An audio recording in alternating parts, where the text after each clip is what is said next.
Cristian Castillo, él es referente del Frente de Izquierda en el Partido de los Trabajadores Socialistas. Y Cristian, hoy el comunicado de la CGT dijo, o aunque sea dicta, hacen más ricos a los ricos, el gobierno, y más pobres a los pobres. ¿En eso coincidís con la CGT?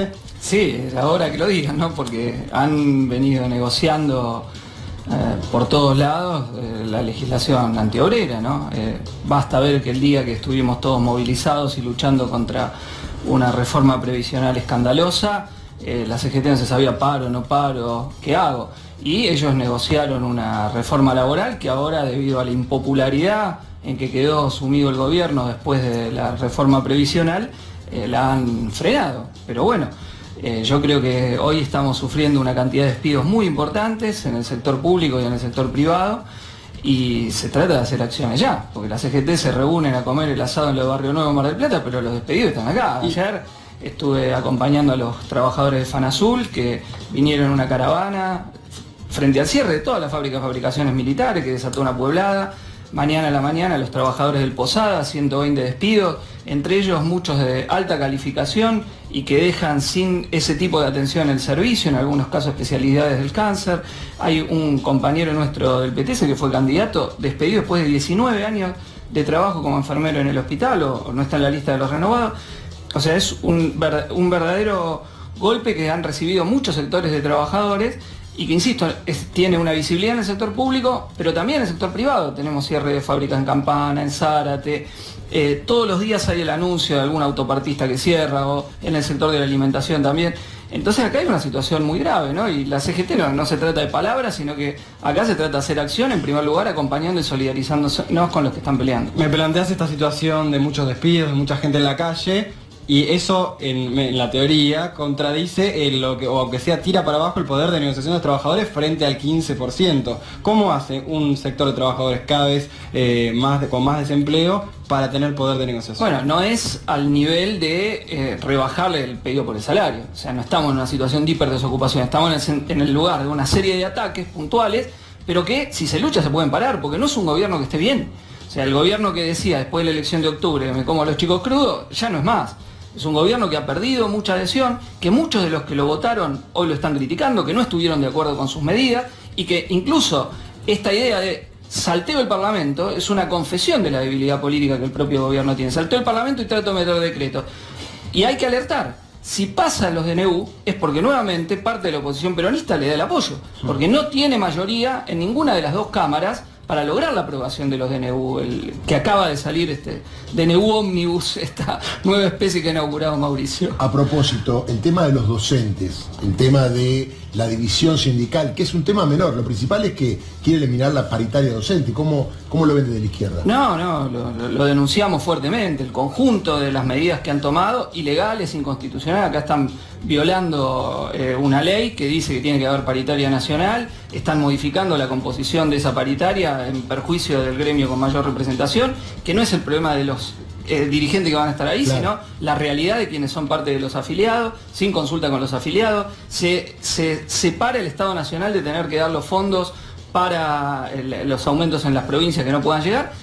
Acá el problema de fondo es cuando se dio la federalización del sistema educativo, pasando de un sistema educativo nacional a 24 sistemas y dejando la financiación en manos de cada provincia. Entonces, esto es lo que hay que revertir de fondo. Tiene que haber un sistema nacional donde no solo los estados provinciales, sino el Estado Nacional dé los recursos que permitan, porque en el caso de los docentes ya no se trata solo de no perder poder adquisitivo, se trata de tener un aumento sustantivo para no tener que hacer doble o triple turno como hace gran parte de los trabajadores de educación en nuestro país. Fíjense ustedes que dicen ellos que con el aumento del 20% se van a 11.000 pesos. Claro. ¿Cuánto es eso por debajo de la línea de pobreza, que está en 18.000 por lo menos, ¿no? Entonces, calcule, o sea, un docente para no ser pobre ya tiene que hacer un doble turno. Y después ellos se quejan de que hay ausentismo. Ese es el círculo vicioso que tiene el bajo salario docente. Yo te quiero preguntar también en relación al votante de Cambiemos, porque ustedes como partido tienen mucha presencia en las fábricas y hay muchos análisis electorales del voto de Cambiemos que asocian una fuerte queja con el impuesto a las ganancias, y gran parte de trabajadores fabriles formalizados votaron a Cambiemos en virtud de esa esperanza, ¿no? De poder tener una reducción del impuesto a las ganancias. ¿Ustedes ven que ese escenario haya cambiado? Porque incluso vos mencionaste que hay grandes ciudades como Campana, como Varadero, como San Nicolás, que sin embargo han votado, han revalidado Cambiemos. ¿Ustedes ven que eso esté cambiando, digo, por la base? Yo creo que sí, que desde el plan de reforma previsional se ve una sistemática pérdida de apoyo, no en el núcleo más duro, digamos el 34% duro de Macri, pero sí en una parte que los había votado. Ustedes calculen, por ejemplo, la pirámide etaria del voto de Cambiemos crece entre los adultos mayores. Bueno, ahí hay mucho descontento con todo lo que ha pasado en la reforma previsional. Ese es el otro núcleo de apoyo, por eso te quería hacer la pregunta. Porque lo que pasa es que todo lo que venimos denunciando, que es un gobierno de ricos para los ricos, se ha visto verificado. No hay una medida a favor de los sectores populares, son una aluvión de medidas para llenarle los bolsillos a ese pequeño puñado. Miren, los que más tienen en Argentina es un 0,8%, es un 0,3% que es la burguesía en Argentina, eso está calculado, un estudio de Héctor Palomino, y el 0,5% los plantel gerencial de las altas empresas. Estos gobiernan parece 0,8%, a ellos les va bien, y puede ser un colchoncito abajo, pero la gran mayoría del pueblo trabajador ha perdido. Entonces, ahora, no se trata simplemente de denunciar, se trata de enfrentarlo. Por eso yo creo que hay una primera tarea que tenemos desde la izquierda, pero todos los sectores combativos, de lucha, y los sindicatos pasar de la palabra a los hechos, que es rodear de solidaridad y no permitir que pase ni un despido. Esto es lo primero, todas las acciones de lucha que se están convocando, sería lo mejor hacerla unificada, pero las que están, y por eso no quiero dejar de convocar, a apoyar a los compañeros del Posada, en particular en su lucha, toda la población que se atiende en el hospital, también para que no pasen efectivamente estos despidos. El escándalo político de la semana involucra al ministro de Trabajo, tanto que estamos hablando del empleo, Jorge Triaca, por lo relacionado, el exabrupto, el insulto a su ex empleada, pero que eso en realidad es la anécdota y sin embargo destapó muchas cosas detrás de lo que fue la intervención del SOMO. Habló Héctor Daer, otro de los triunviros del CGT, y dijo lo siguiente. A mí me parece una aberración que existan trabajadores en negro, sobre todo a cargo de quien tiene la responsabilidad. Las bravuconadas, más allá de que sean personales, me parecen también una barbaridad. Ahora, el que tiene que definir, sobre todo en estos casos que pone y saca a los ministros, es el presidente de la Nación y no la dirigencia sindical. Los que tendrán que expresarse serán los funcionarios del gobierno, que este ministro es parte de ese gobierno. Ahora, digamos, el mapa de las cosas raras, hay muchos, ¿no? Hay muchos, digamos, en funcionarios, ¿no?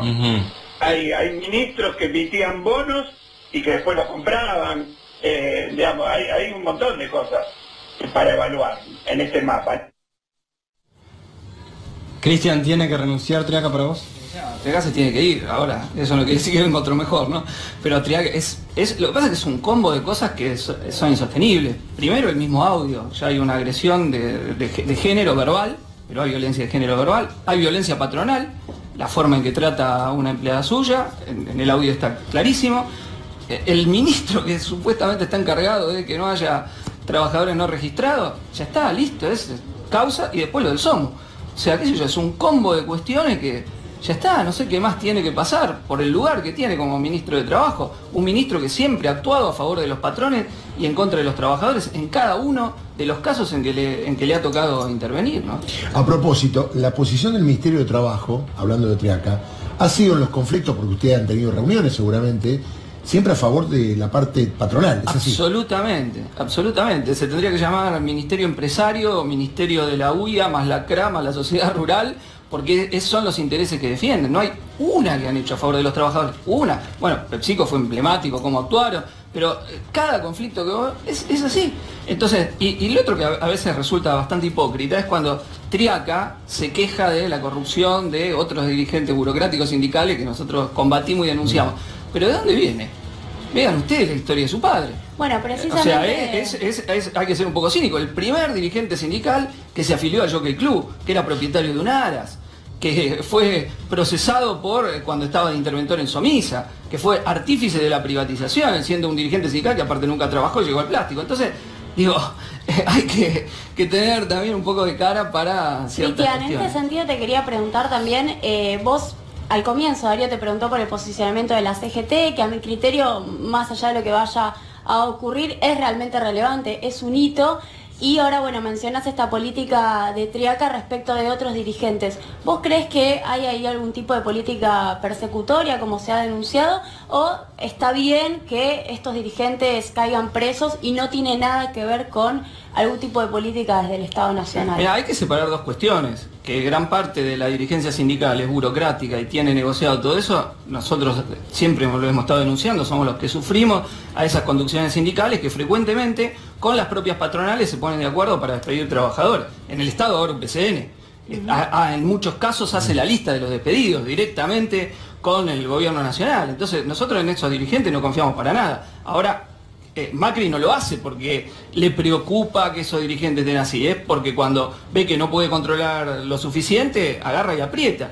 Y esa es la función que tiene este gobierno. Por eso digo, el principal aliado sindical que tenía el gobierno era el Momo Venegas. Sí. Bueno, ya está todo dicho. Cristian. Que investigue las 62 organizaciones, que se ponga donde estaba. La hija denunció a todos los testaferros después que falleció. Entonces, que no nos venga a cubrirse este gobierno que tiene, que yo creo que es uno de los gobiernos con más casos de corrupción y que protege a una clase delincuencial como es la burguesía argentina. Gracias, Cristian, por haber venido a C5N. Gracias, Julia. Gracias, Darío. Gracias.